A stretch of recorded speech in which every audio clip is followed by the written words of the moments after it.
It's Media Day here at the Rose Bowl. I'm Stephen Means, that's Stefan Krajisnik, and that's Andrew Gillis. We talked with the entire Ohio State football team and its coaches, and we talked with the two deep of the Oregon team, plus its coaches, as they prepare to play each other in 2 days in the Rose Bowl. The winner gets to the Cotton Bowl and continues their journey towards winning a national championship this year.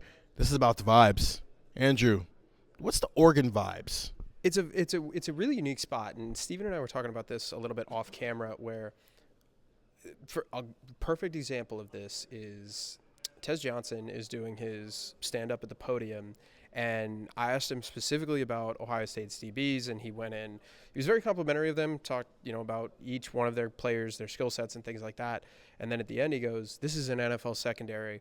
This is going to be the game of the century, man. It's the game of the century." And game of the century, especially in college football, I'm not saying he meant this historical context, but there's been a million games of the century, which is obviously the point of the game of the century. But like, for him to come out and say what he said about it, it kind of makes you think like, okay, Oregon is looking at this a little bit like the national championship game. The vibes that you get from Oregon are like, yeah, we knew that this was, we knew that this was going to happen. There were a couple of Oregon players. I think it was Tez as well. Was like, I watched as soon as we saw the bracket, I knew it was Ohio State. I watched the first quarter of that game and then I turned it off. I knew the whole time it was going to be Ohio State. I knew the whole time we were going to play them.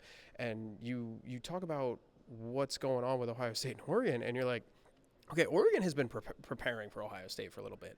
And I think Oregon is looking at this going, if we get through Ohio State, if we get through the Buckeyes in the Rose Bowl, there is not a team that can beat us. And that, I think, is the mentality from Oregon. Those were the vibes that I picked up. Those were the vibes that I got from talking to these players, because some of them, they're all very complimentary. Nobody's going to say anything inflammatory at media day where they're like, oh, Ohio State, they're weak up front, or we think we can attack them here. They're not going to do that, right? Like, we have to use our common sense here.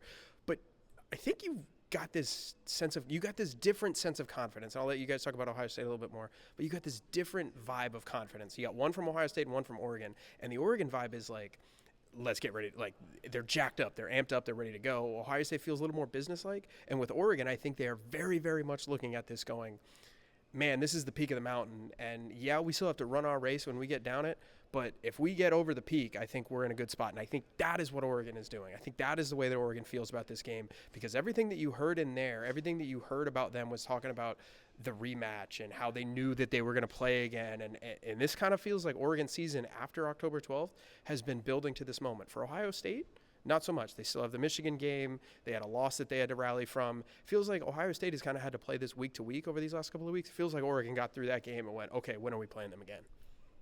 What's the Ohio State vibe, Stefan? It's very businesslike.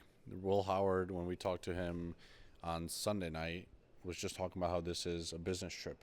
And in some ways, it's kind of been structured for more that Ohio State's not here for a week going to Disneyland and different type of things that have typically been associated with being in the Rose Bowl. They landed Sunday, they play Wednesday, and they're leaving after the game. So it's a short trip, right? And I think because of that, you can kind of view it as like a typical road game, right? And your typical neutral field game where you're not worried about all the million things you have to do around this game. It's a very business-like approach, and there's this blend for this team of wanting revenge for what happened in Oregon and letting some of those emotions fuel you, but at the same time balancing that with not having too much emotion, because on one end you're playing college football playoff game. Frankly, it doesn't matter if Oregon's on the other side or not. It doesn't matter if the team you're playing against is someone you've played early this year. What matters is they're the next team on the schedule, because that's how this bracket was structured. So it's very businesslike with a balance of emotion and not too much emotion.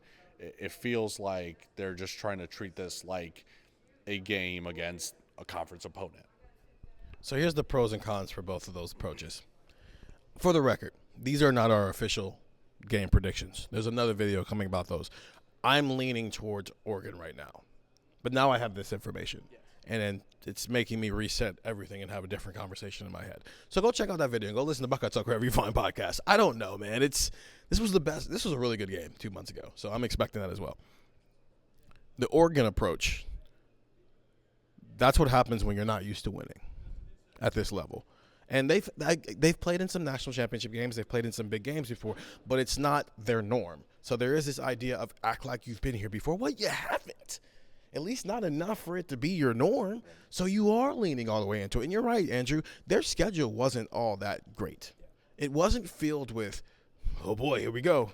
I get it. They've played some playoff teams, but we didn't know Boise State was a playoff team in week 2. And also, Penn State's still being coached by James Franklin. So, look, man, you take it for what it is in that moment. Seriously. Those are not seen. There's a difference between playing teams who are making the college football playoff in a field where it's 12, and then there's a difference between that and playing in games where it's high stake. This team might win a national title, and I'm not saying that Ohio State played a bunch of those, but I am saying that the Michigan game means more than every other game in college football, regardless of the point. That Ohio State-Michigan is the biggest game every year. I don't care what their records are. So by nature, that is a championship level type of run up in that game, right? Washington can't be that for Oregon. It just can't.